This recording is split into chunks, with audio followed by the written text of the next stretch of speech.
Hello everyone, welcome back to my channel IAS commando.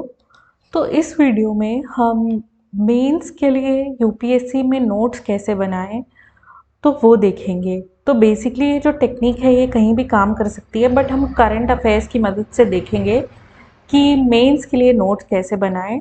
So let's begin the video. तो आप देख सकते हैं कि जीएस 3 के पेपर में एक क्वेश्चन पूछा गया था इन द ईयर यूपीएससी 2021 कि S-400 air defence system technically इतना सुपीरियर क्यों है to any other system presently available in the world. तो अब क्या था कि I had my short notes और एग्ज़ाम के पहले मैं इसी शॉर्ट नोट से पढ़ रही थी बाहर, एंड डायरेक्टली एक क्वेश्चन आ गया एग्ज़ाम में। तो लेट्स सी कि क्या मेरे पास सफिशिएंट फॉर्डर था ये इस क्वेश्चन को आंसर करने के लिए या नहीं। तो you can C in my notes. तो S-400 सिस्टम के बारे में है कि मिसाइल डिफेंस सिस्टम है, मल्टीपल टारगेट हिट कर सकता है। इसकी स्पीड जो है it is faster that most fighter aircraft. इसके पास पैनोरामिक रडार है जो कि जैमिंग भी नहीं की जा सकती, जिसकी 600 किलोमीटर अवे से ये डिटेक्ट कर लेता है और 400 किलोमीटर अवे से ये अटैक कर लेता है। और भी 2-3 पॉइंट्स थे जो अगले पेज पे थे। तो यू कैन सी कि 10 मार्क का आंसर करने के लिए मेरे पास सफिशिएंट फॉर्डर पॉइंट्स हैं। I can write this in descriptive language.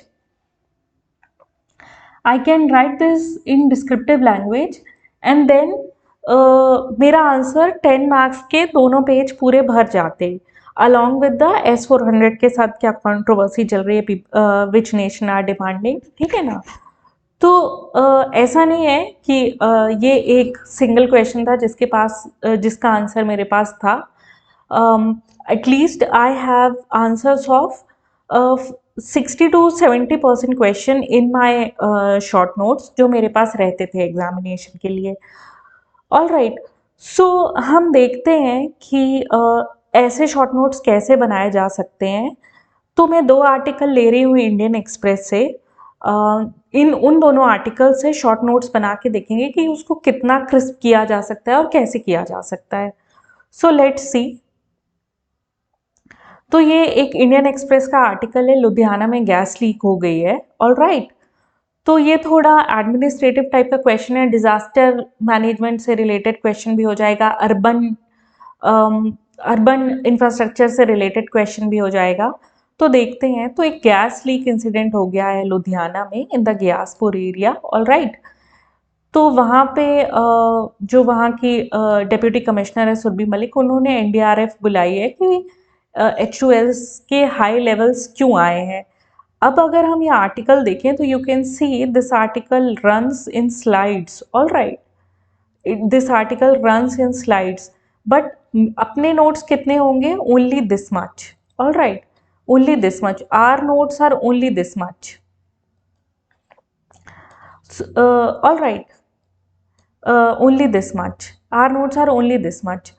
सो देखते हैं इसे नोट्स कैसे बनाए जा सकते हैं। तो पहली बात तो हम लिख लेंगे टॉपिक, गैस लीक हुई है लुधियाना में, H2S गैस लीक हुई है, इट इज़ अ न्यूरोटॉक्सिन और एक पार्शियली ओपन मैन होल से रिलीज हुई है थिकली पॉपुलेटेड एरिया में। ओके, तो जब भी अगर सीवरेज सिस्टम या अर्बन इंफ्रास्ट्रक्चर से रिलेटेड या डिजास्टर मैनेजमेंट रिलेटेड से क्वेश्चन आता है तो अपन लिख सकते हैं ऐसा कि सीवरेज सिस्टम ऐसा होना चाहिए कि ओपन मैनहोल्स नहीं होने चाहिए, specially in thickly populated areas, ये अर्बन एरिया के लिए। ऑल राइट, तो अभी क्या है कि ये न्यूरोटॉक्सिन गैस क्यों बनी वहां पे? Due to unclean sewerage system. All right, तो अनक्लीन सीवरेज सिस्टम का या वेस्ट मैनेजमेंट से रिलेटेड जो प्रॉब्लम्स है उस पर इसका क्या इफेक्ट पड़ता है, तो we have that. All right, next slide में देखते हैं। तो इनहेलेशन पॉइजनिंग से हुआ है, एंड देन ये सारी चीज़ें जो हैं वो तो है ही कि acidic waste was thrown into the sewer, जिससे मीथेन, कार्बन डाइऑक्साइड और ये सारी गैसेस बनी, एंड सीवरेज सिस्टम क्लीन नहीं हुआ था। ऑल राइट, तो ये सब चीज़ें तो हमने लिख ही ली हैं। और फिर उसके बाद हमको क्या पता चलता है इस आर्टिकल में कि कौन कौन सी गैसेस हैं जो कि न्यूरोटॉक्सिन्स हो सकती हैं। तो इस आर्टिकल से हमको पता चल रहा है कि methane, H2S, carbon monoxide, carbon dioxide gas जो है वो न्यूरोटॉक्सिन्स हैं। तो हमने वो लिख लिया बिकॉज हमको यहाँ मिलती है ये बात कि methane, H2S, carbon monoxide, carbon dioxide are common neurotoxic gas. अभी देखिए गैसेस के बारे में क्वेश्चन आते रहते हैं, आप हर साल देखें कि which of this is a major acid rain polluter और लाइक दीज क्वेश्चंस। तो इसलिए मैंने ये पॉइंट को लिख लिया given the past tense of the UPSC कि उसने प्रीलिम्स में पूछा हुआ है। ऑल राइट, एंड ये सब चीज़ें आप पढ़ सकते हैं, जब आप उतना लिख लेंगे तो आपको याद रहेगी।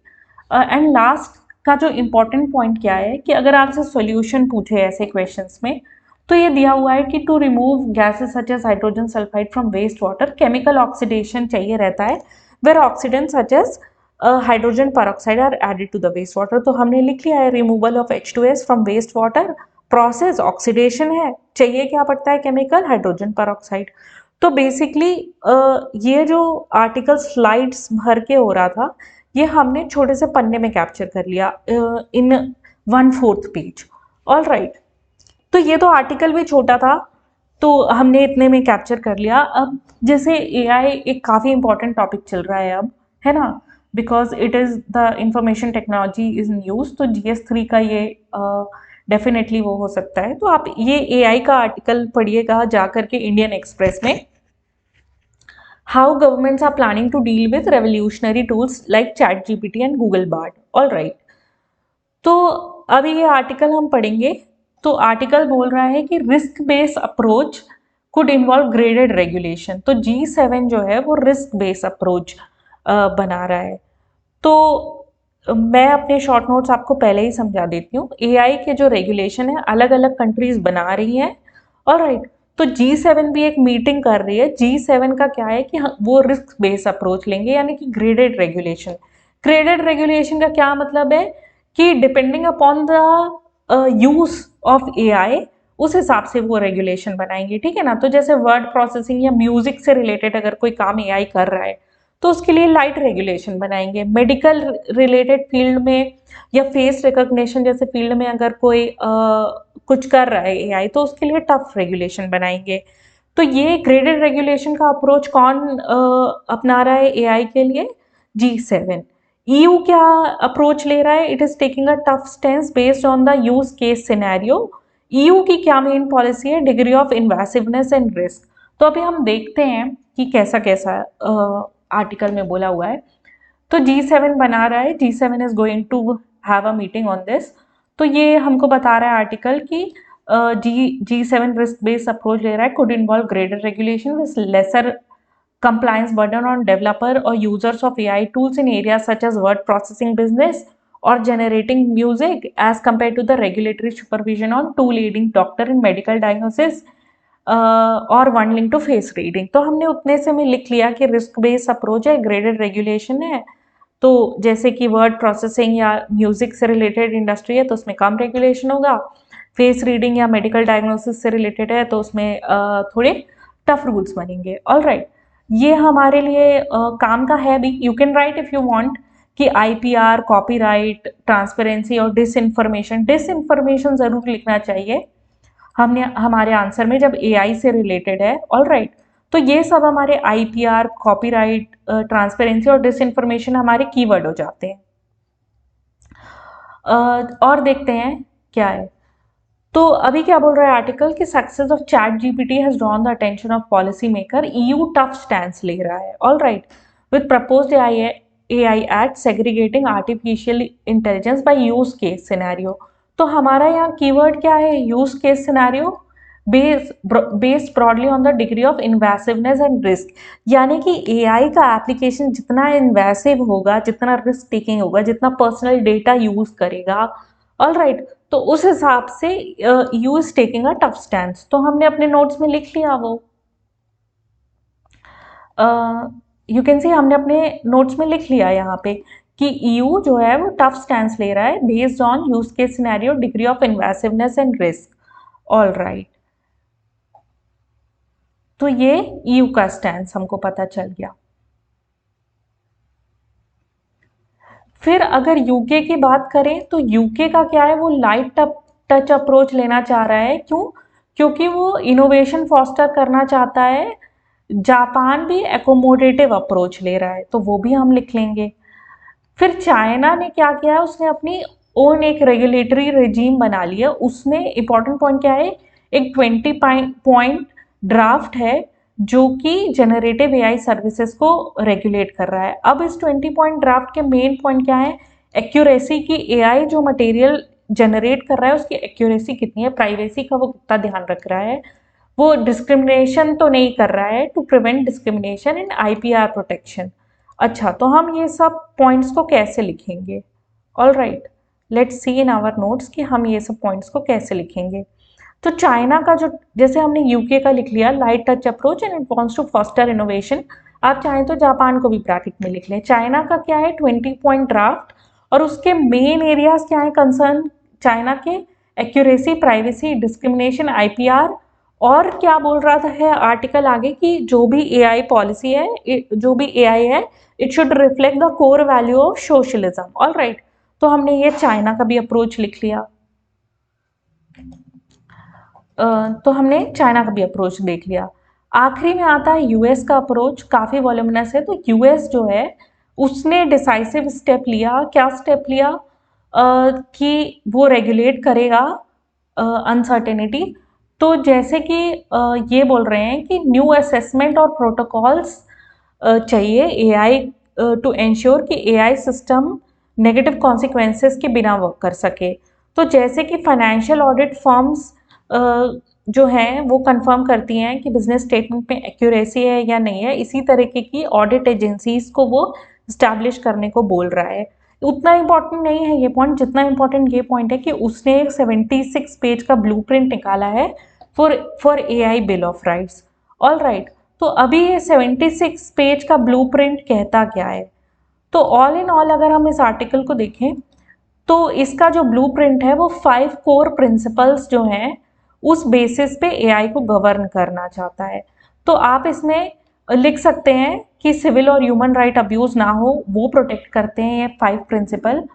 तो प्रोटेक्टिंग यूजर फ्रॉम अनसेफ और इनइफेक्टिव सिस्टम, डिस्क्रिमिनेशन ना हो एल्गोरिथम से, user being protected against abusive data practices via built in protection, user knowing कि एक ऑटोमेटेड सिस्टम यूज हो रहा है ताकि यूजर ये कॉम्प्रिहेंड कर सके कि ये रिस्पॉन्सेस कैसे आए हैं, and users being able to opt out. All right, ठीक है।